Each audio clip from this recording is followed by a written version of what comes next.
Hello, আসসালামু আলাইকুম। সবাই কেমন আছো? এই যে আরেকটা ব্লগ নিয়ে আসলাম তোমাদের মাঝে, দেখতে থাকো। আজকে নুডলস রান্না করতেছি। এই নুডলসটা রান্না করার এই যে চাটনিটা দেখতেছো, এই চাটনিটার সম্বন্ধে কিছু বলবো।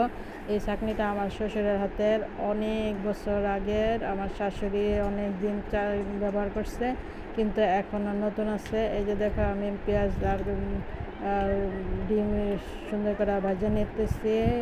পেঁয়াজটা ভাজা নিলাম ডিম দিয়া। এখন এই যে নুডলসটা দিয়ে দিতেছি, সিদ্ধ করে রাখছিলাম আগেই, ছাইকা নিচ্ছি। এরপরে এই যে দেখো চাটনিটা, এই চাটনিটার জন্যই তোমাদের সাথে ভিডিও করা। এই চাটনিটা দেখলে মনে হবে আমি আজকে কিনছি, কিন্তু চাটনিটার বয়স হবে 30 বছর।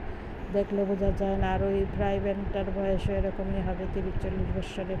কিন্তু দেখছো, যত্ন করলে রত্ন হলে। আমি অনেক যত্ন করে এগুলি নিয়ে কাজ করি। আর এই যে দেখো, দেখতে থাকো, সবাই সবার পাশে থাকবা, দোয়া করবা। আর এই যে দেখো, নুডলসটা অনেক মজা হয়েছে, অনেক মজা করে রান্না করছি। হালকা পাতলা জিনিস দেওয়া, কোনো কিছু দিনে শুধু ডিম দিয়ে রান্না করছি। আর কাঁচামরিচ, পেঁয়াজ আর নুডলসের মশলা, আর কোনো কিছুই দেই নেই বেশি। এইভাবে রান্না করছি। আর দেখো কেমন হয়েছে, অনেক মজা হয়েছে। নুডলসটা খেতে অনেক মজা লাগছে।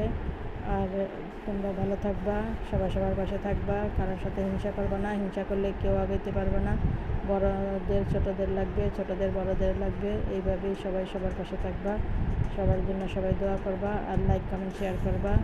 সবাই সবার পাশে থাকবা। আসসালামু আলাইকুম। সবাই ভালো থাকবা, এই কামনায় শেষ করছি আজকের মতো ভিডিওটা। কেমন লাগলো সবাই সত্যি করে জানাইবা।